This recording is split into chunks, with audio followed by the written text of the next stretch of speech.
93,6 FM X Channel setel musik terbaik. Banyak yang cinta mati kayak KRI ya, itu pasti wajib dong. Makanya pada saat ini ada beberapa sivitas akademika yang menyuarakan suaranya, di mana mereka menyatakan keprihatinan yang serius nih terhadap kondisi demokrasi dan politik menjelang pemilu 2024. Nah ini gimana Pak De, menurut Pak De Suryo Koco nih? Ya kalau kondisi demokrasi kita memprihatinkan itu kan sebenarnya sejak ketika kemudian pasca reformasi beberapa mengatakan bahwa reformasi ini kebablasan gitu kan, karena kemudian bicara tentang produk-produk demokrasi pasca perubahan undang-undang, kan kira-kira seperti itu. Nah kalau kemudian kita bicaranya isu mungkin isu-isu seputaran pemilu 2024 ini kan mulai bergulir manakala kemudian ada pertentangan atau tidak seperti harapan bahwa ada kader partai yang kemudian keluar dari partainya, kemudian atau mendapat teguran dari partainya dan seterusnya, terutama bicara tentang penetapan calon presiden dan wakil presiden yang diusung oleh partai-partai, kan kira-kira seperti itu. Jadi kalau aku sih melihatnya ya kondisi demokrasi dan politik kita saat ini ya produk dari apa yang aku lebih suka menyebut ya ini buah reformasi gitu loh. Buah reformasi ya seperti yang sekarang ini, ketika one man one vote, pemilihan, kan pernah ada yang membuat kalkulasi nih, ketika orang ini bisa dibeli suaranya, maka sekian ratus juta pemilih, kalau satu orang ini kemudian dianggarkan 1 juta, maka akan ada berapa triliun disiapkan, itu bisa menjadikan seseorang jadi jadi presiden. Ketika asumsinya bahwa sekarang ini ketika guyonannya nih, ketika kita butuh bukti bukan janji. Itu bukan bukti apa yang sudah dikerjakan, tapi buktinya hari ini kamu ngasih apa. Kalau masalah besok kamu mau apa itu kan janji. Tapi hari ini kamu ngasih apa? Dan itu yang kemudian beberapa waktu yang lalu mungkin pemilu-pemilu sebelumnya sempat ada yang menyuarakan tentang bagaimana demokrasi kita ini sudah demokrasi liberal, bukan lagi demokrasi Pancasila. Kenapa liberal? Ya siapa yang punya uang besar, mampu belanja iklan, mampu pasang baliho, mampu berbagi sembako, ya kan? Ya. Ya itu yang lebih punya potensi terpilih. Yang lebih meyakinkan. Ya kan? Pak De, satu pertanyaan nih. Ada dari X-People. Dari Ninin yang katanya di kita kan ada fixed voters dan swing voters. Kalau menurut Ninin nih, pernyataan ini tuh sebenarnya untuk menyasar swing voters. Gimana kalau menurut sudut pandang Pak De nih? Ya bisa saja swing voters yang kalau bicara tentang petisi ya, ini kita bicara tentang petisi. Ya. Swing voters yang diasumsikan itu mendengar apa kata gurunya kan gitu, mendengar apa kata orang pintar, ya, orang cerdas lah ya, orang berpendidikan, mungkin bukan orang pintar, orang yang berpendidikan, karena banyak juga orang-orang pintar yang tidak berpendidikan, artinya pendidikan formalnya bukan profesor, tapi buktinya dia bisa jadi pemulia benih. Pendidikan formalnya dia bukan insinyur, ya kan? Tapi buktinya dia bisa merancang desain yang kejadian yang anak SMK dari Salatiga atau dari mana itu, dia menang lomba merancang desain penyangga untuk mesin pesawat Boeing. Padahal dia cuma SMK.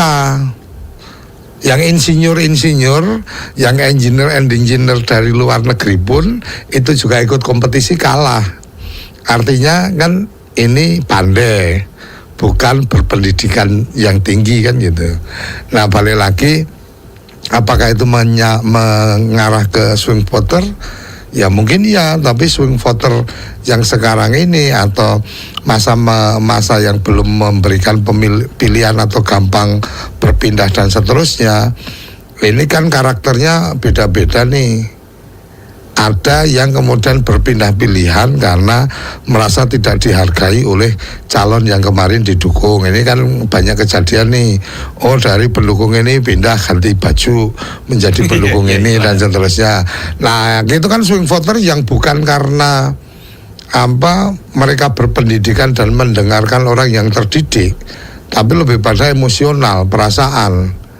Saya ini komunitas raja, saya ini keturunan dari kelompok Raja Nusantara dan seterusnya kan kemarin keturunan dari Wali Songo atau Kalijaga dan seterusnya.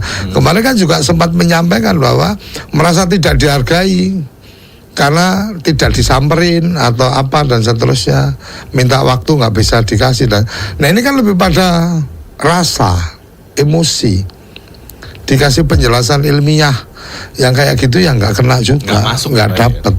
Artinya, nah mungkin menyasar yang swing voter bisa-bisa saja, karena balik yang kemarin kemarin malam kita bicarakan, politik ini kan apa yang terlihat,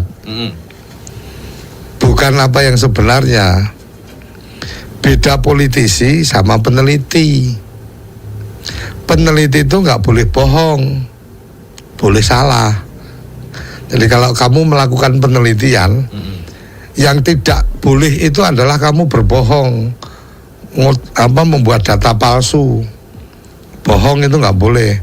Tapi kalau dari data yang ada, kemudian kamu salah mengolah, ya nggak apa-apa. Namanya peneliti itu boleh salah, nggak boleh bohong.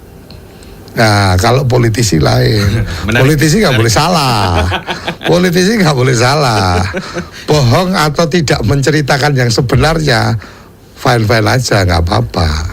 Aman jawabannya. Kan gitu. Jadi dia tidak boleh salah melakukan tindakan.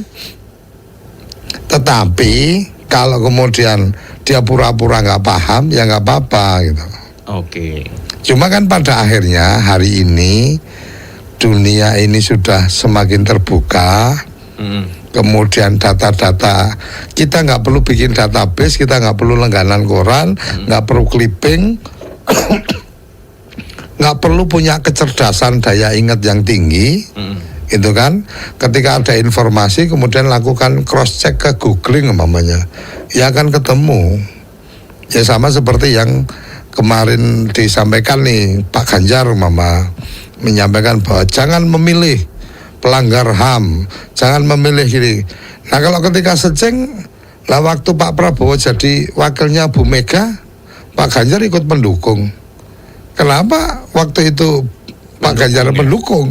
Padahal tahu kalau memang benar itu diarahkan ke Pak Prabowo kan gitu. Dan orang jadi gampang juga lihatnya. Oh dulu gini, oh dulu gini, oh dulu gini. Orang yang kemudian merubah haluan, merubah pandangan pemikiran itu ketika dia sudah jadi figur publik, itu hari ini dengan dunia yang sekarang serba digital kayak gini, nggak bisa hilang gitu aja bos. Itu pasti bakalan ada ya Pak. Iya kan? Iyalah.